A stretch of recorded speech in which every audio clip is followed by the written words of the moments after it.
Hey guys, so I got. Okay, let me make sure this thing shows up. Okay, so I have part two up because my stream disconnected. I swear to. I don't know what causes my stream to have these issues. It pisses me off so much. So, what I was saying is that I told him to have a goal in mind. And I said, you gotta like not spend so much mental energy chasing after former. I understand former was there for you. I understand that you really had a connection with former. I understand that you thought former was your ride or die. But the reality is actions show that former is holding a grudge towards you. And you really got to ask yourself, like, is former worth it?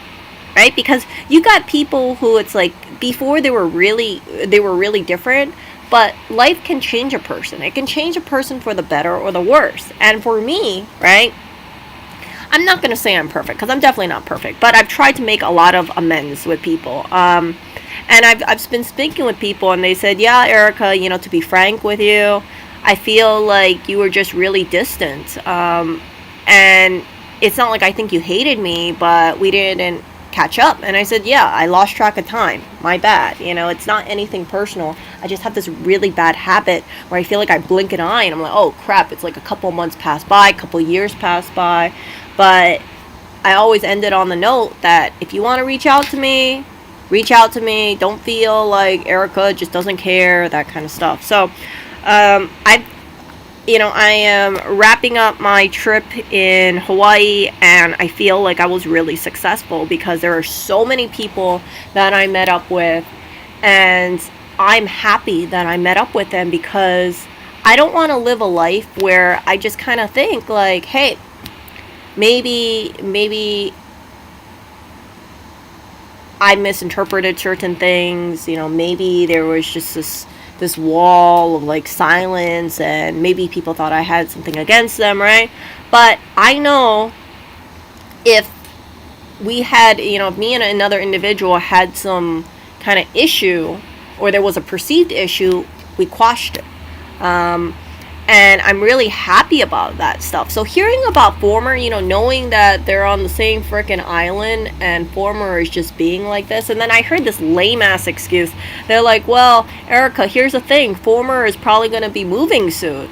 So yeah, it's not worth it. And I was like, are you freaking kidding me? Are you really gonna bring up the whole thing where you're saying, oh well, former's moving soon, so and if former's being like that way, then it's okay. It's like you're I saw my friend is putting themselves like down. Like it's okay that former is like this because former is probably gonna be moving, in a year or 2 years or 3 years. And I thought, well, like, my friend needs to have a lot more self worth. And I really think former. This is my personal opinion. I think former lives a pretty sad life. Like, yeah, you have people in your life. Um, Oh, why am I making my streams into parts? Because my freaking connection cuts out, Emily. So it's not like I want to make it, but I look at the stream and I realize, like, hey, YouTube cut the connection for whatever reason. So while I'm doing my live streams, right, I'll notice, like, I'll see on the bottom right hand corner it's red, and if it's red, that means that my computer is not sending information or YouTube is not receiving the information. That forces me to end my stream, and then when I end my stream, then I do another part. I don't know why it happens. I have absolutely no idea why it happens, but it is what it is. So the whole thing, right, with former, I'm like, former made their own decision. If former really wants to be like that, let former be like that. Don't spend so much freaking mental energy on former. I really think former, and this is my analysis of former, I think former is a person that they don't really genuinely care about people. And I have reasons. I have specific reasons why I can say this stuff, but I'm not going to be sharing it. It's just like you see how they act towards people that they know, people that they don't know. And I think former is a pretty selfish individual again, but has knows how to carry themselves around people that they care about at the time, and it's not really a genuine person. Like, look, I know not everybody is as smart as farmer. or maybe they're not as, they don't have the same personality as former, but that doesn't give former a free pass for certain things, you see. So I take things based on actions. Like, is former a person who does support my friend? Does former have the ability to forgive? Does former make my friend feel like crap?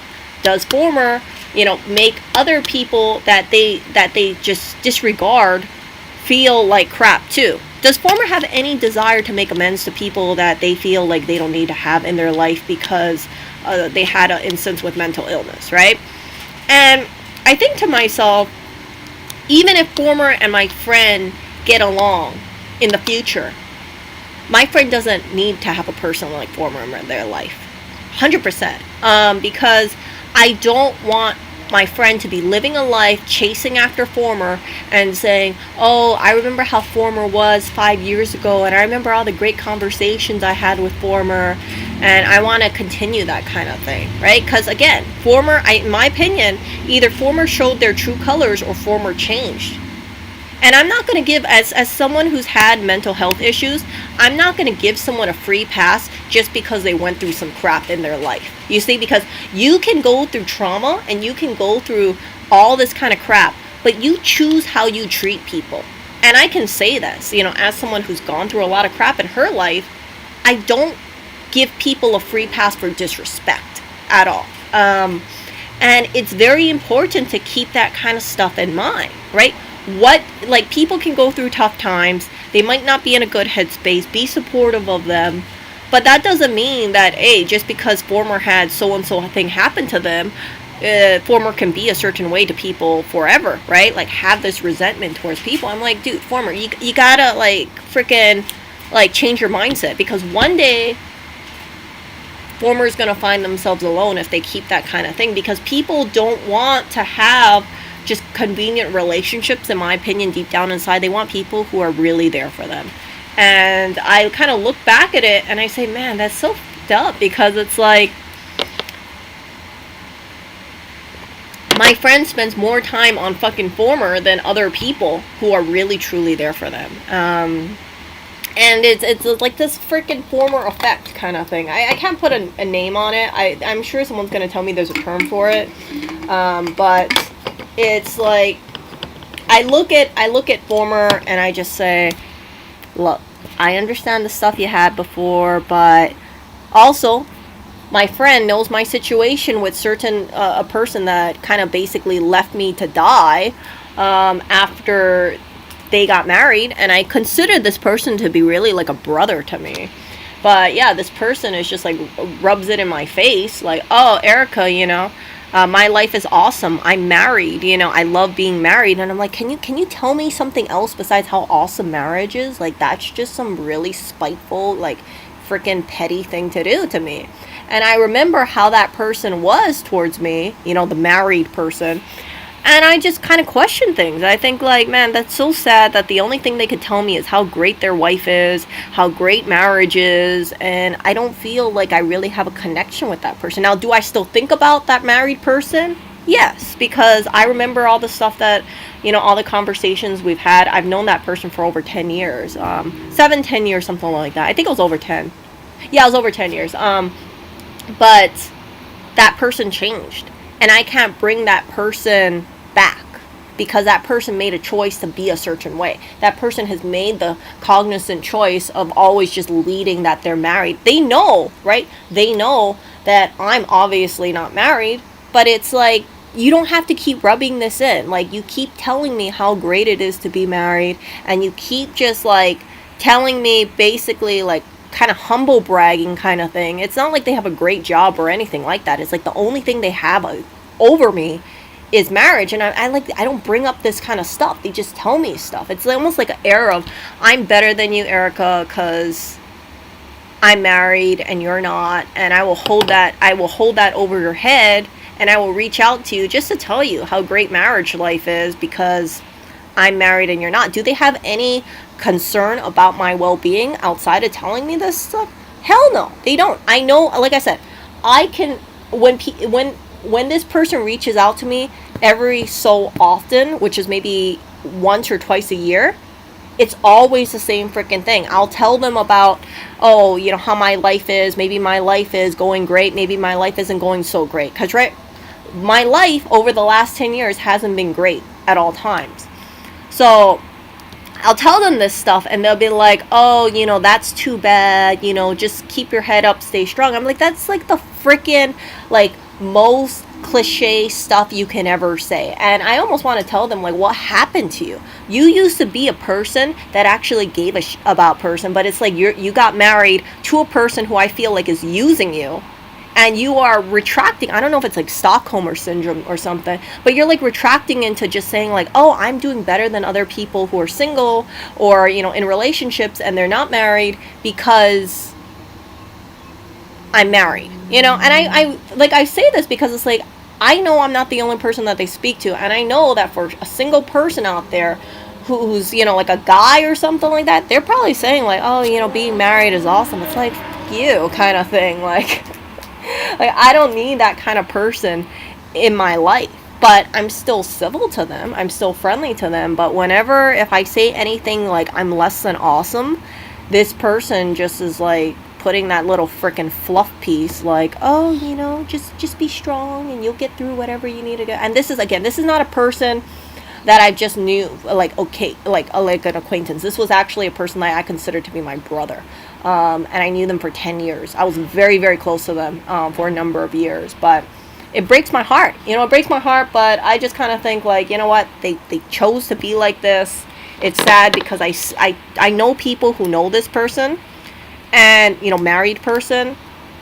And they complain about the same thing. They say that they just kind of hide behind their relationship and they just treat people like, hey, I'm married now, so yeah, if you are going through things, like, yeah, just whatever. But I'm married, so yeah, my life is awesome. My life is great. I love my wife. That kind of thing. It's like, jeez. So I know I shouldn't say this kind of thing, but I kind of wonder, if anything happened to their wife, like, what would they react? Would they be like, oh, they would probably like lose their and I know that sounds really catty of me, but I think it's almost like you shouldn't just hold on to your relationship status, right? You shouldn't be all like, I'm married, so my life is great. It's like, dude, what happens if anything happens?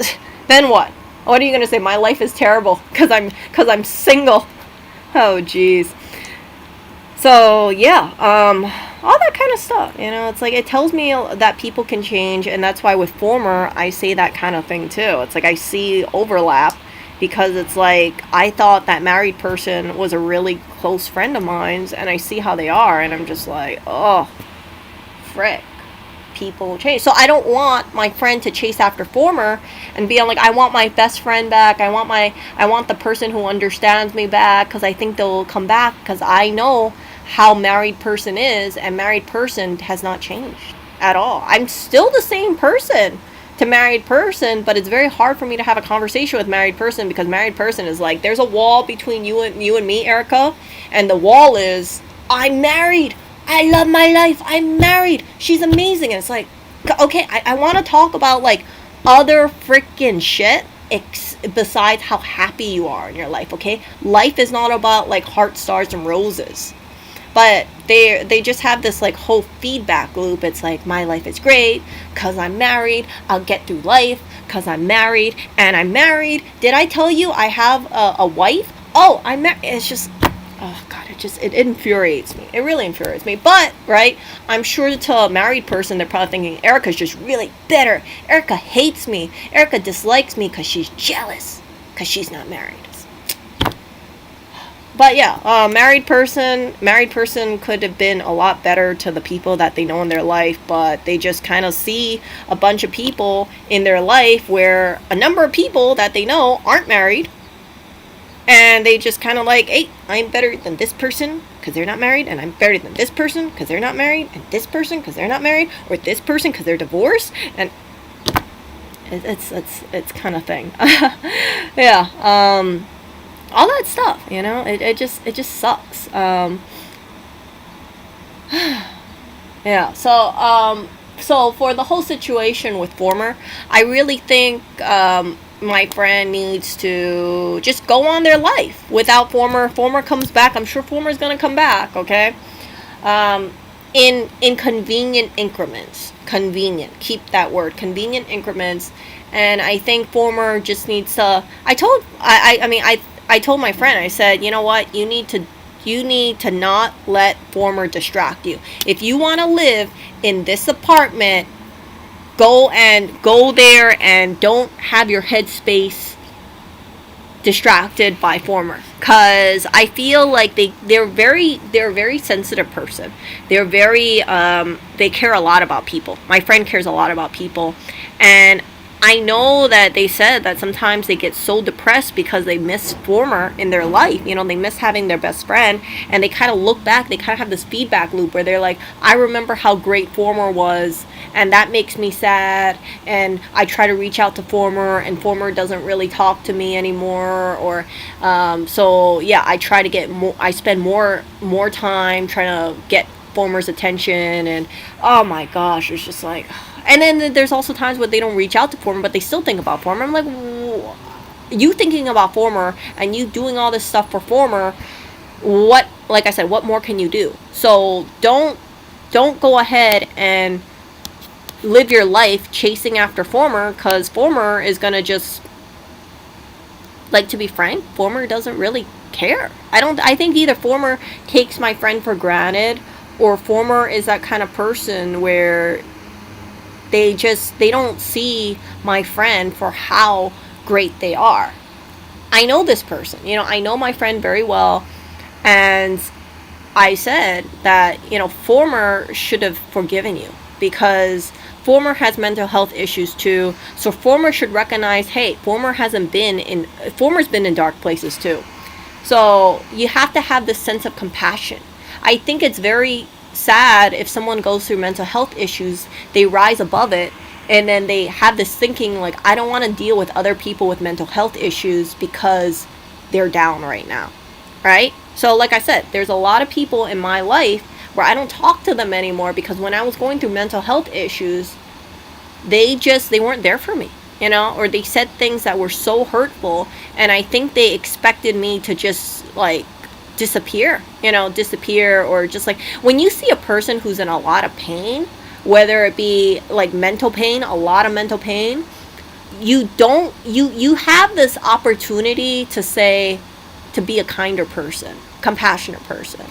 But some people, they're just like, oh, I don't want to waste time on you because you're a loser now, and yeah, you're depressed, so why should I spend time with a person who is a loser, a depressed loser, right? And then you get better, and then you recover, and then you see that person in a whole different light, because you remember certain things that were said that were so hurtful. Like, certain things that were said to me, I would never say it to another person, seriously. But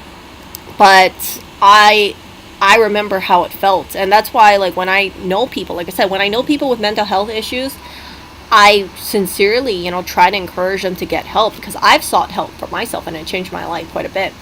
And I think that having a group of people around you who have had mental issues, right? You have had depression, you've had anxiety.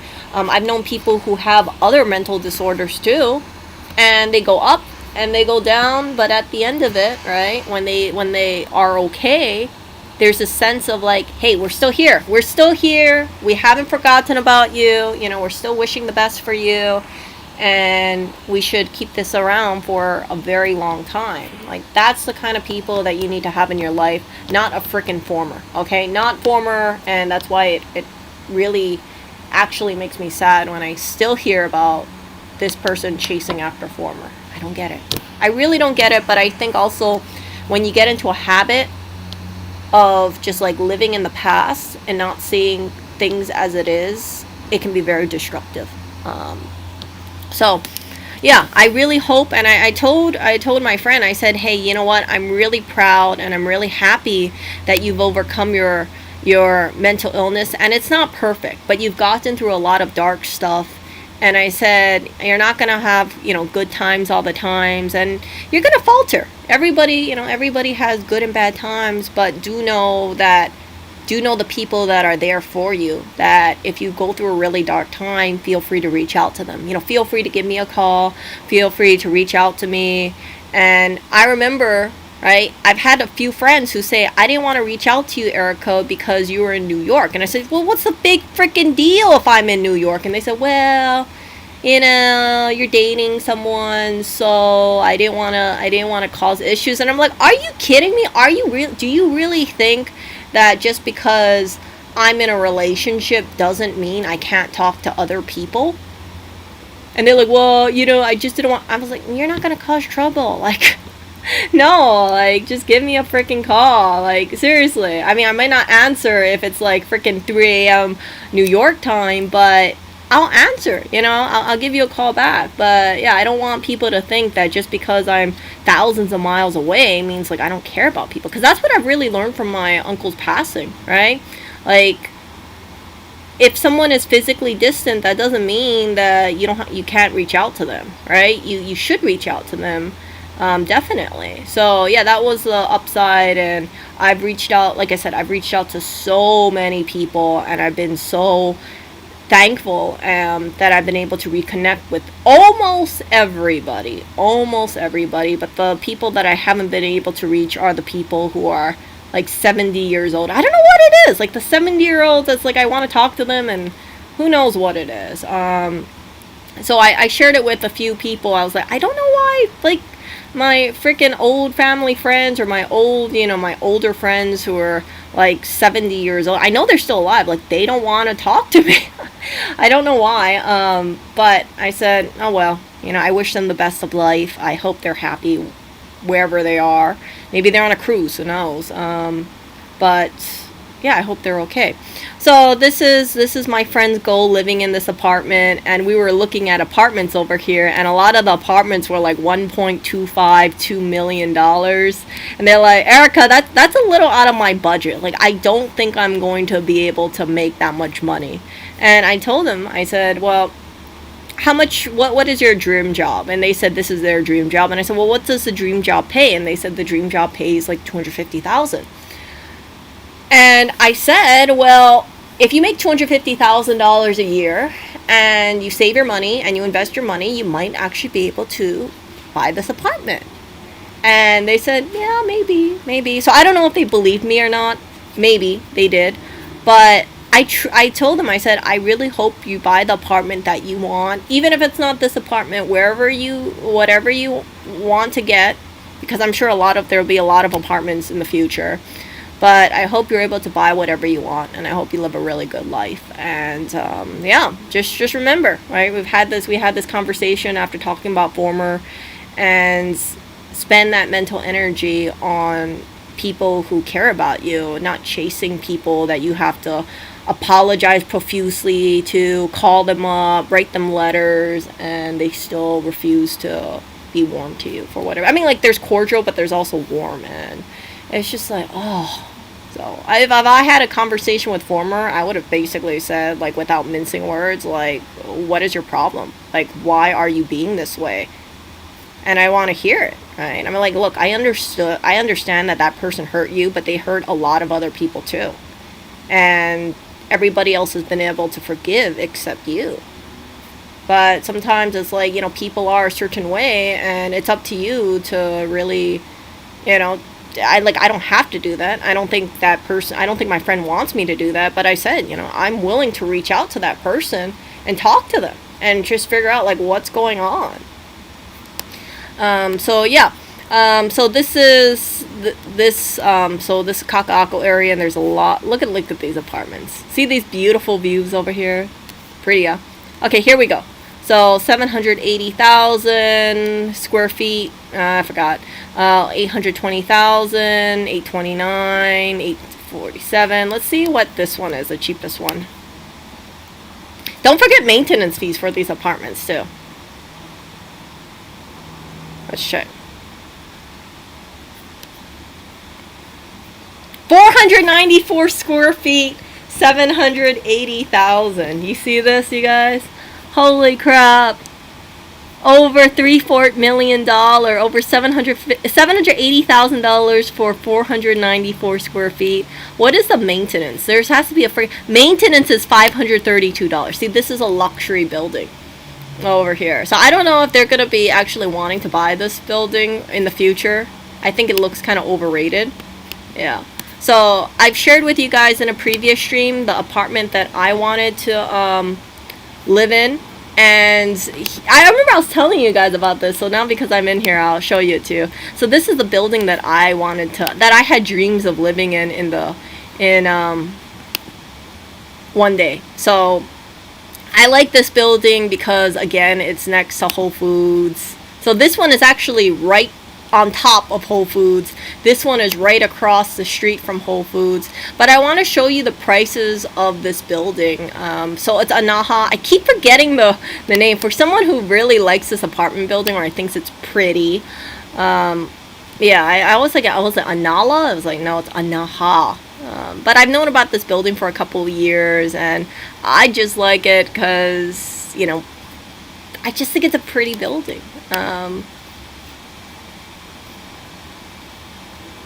See this? Oh my gosh. Come on. Come on.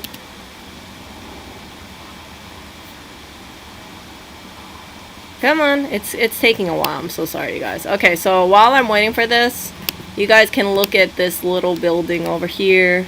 So you see that UFO thing? That is Neil Blaisdell Center. And then there's another, see, so they got this little, that's your parking space. See this? Come on.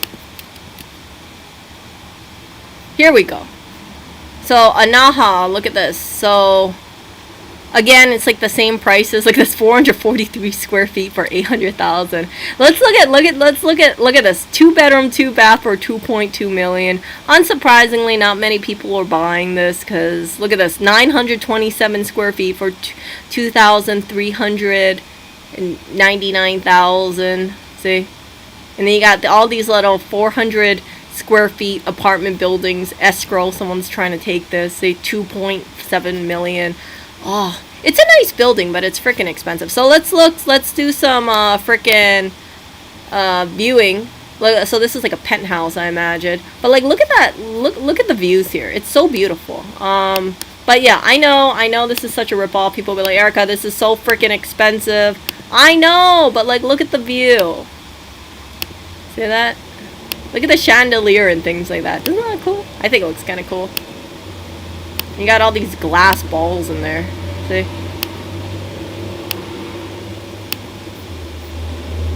So you got a virtual tour here. This is the virtual tour.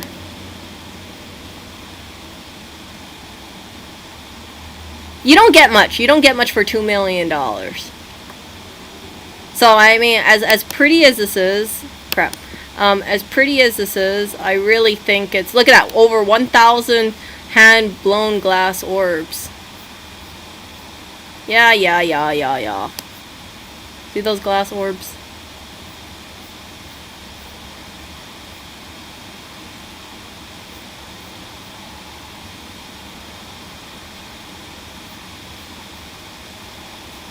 So, but yeah, look at the views here. Isn't the views pretty? I don't like the bathroom. Bathroom looks kind of dark. But yeah, there's the views. I know it's photoshopped, okay? But the building itself looks kind of pretty. See that? Oh, see? So if you look at this one, it looks kind of small, doesn't it? How much square feet is this? Freaking 927 square feet for $2.4 million. But if you look at like this thing over here, oh my gosh, come on, load.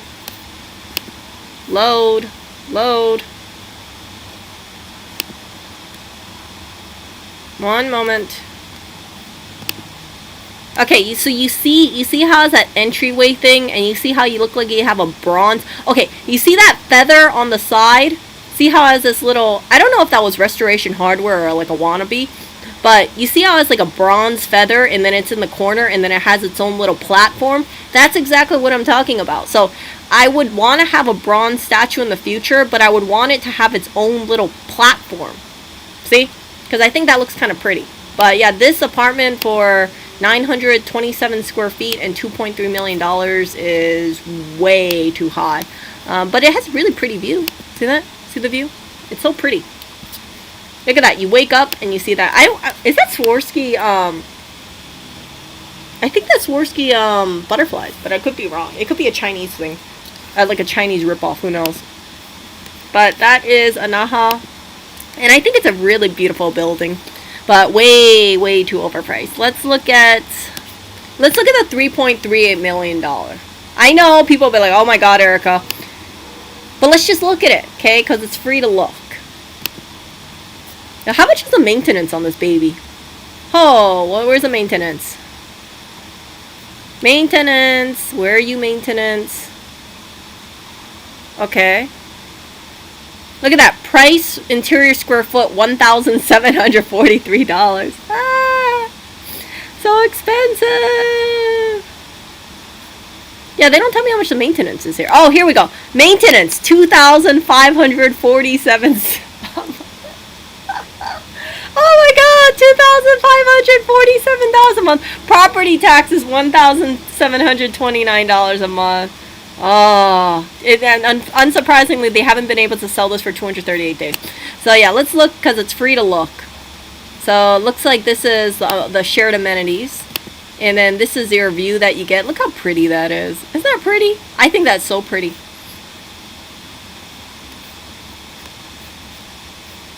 So you see how the surfaces are all clear? That's one of the reasons why it's like, I kind of like the more minimalistic look now. I know it sounds so funny, right? You're like, what the hell, Erica? How about you being minimalistic in New York? I know, I'm working on it. But see how it's really just like a couch, like an ottoman in the middle, and then it's just like freaking basic as hell. Yeah.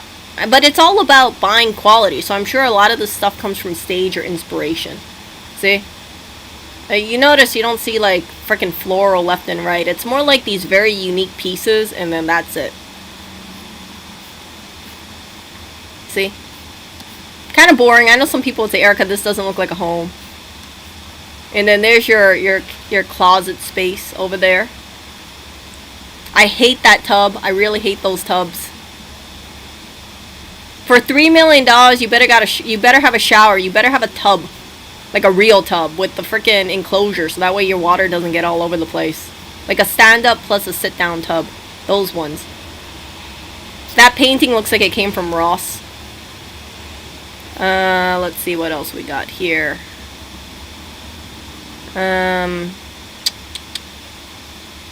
Yeah, so you gotta stand up, and then you got these two chairs side by side. I don't know why. Like, what, do two people sit next to each other sharing a computer? I don't know. Maybe it's two people talking about day trading. And you got your soap. I would have thought they would have put an Aesop soap over here. Not this freaking $4 Mrs. Meyer soap. And then here's the downstairs that I think is so beautiful. There's the pool. So it goes out. It's really pretty. It's an amenity. But keep in mind, you're paying over like $2,000 a month for you to use that freaking pool. See that? Doesn't look so great. And it's a shared amenity too. So all these people who are living in this apartment also use this damn pool. And then here's this shared amenity. I think this is your kitchen. I think. Should be, right? But I could be wrong. Who knows?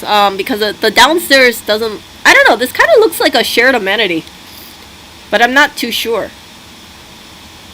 Because the walls on the outside, that looks like... Or am I wrong? Yeah, see, maximum seating capacity 30. So it kind of looks like a shared amenity. But again, I could be wrong. And then here's your tennis court.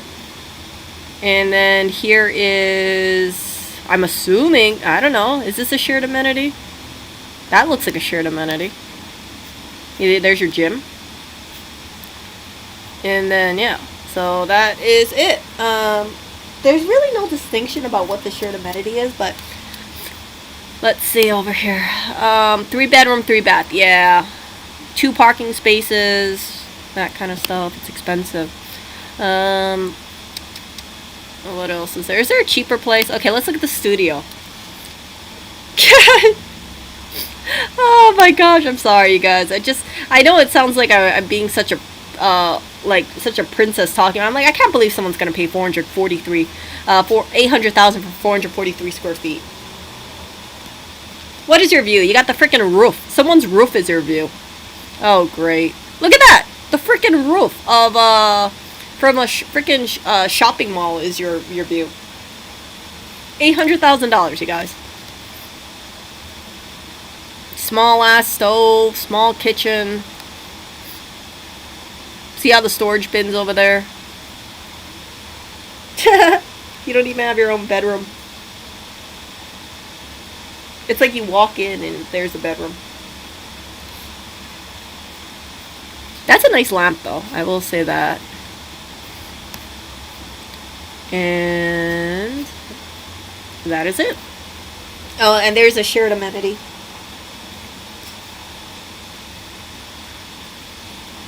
Pool table, shared amenity.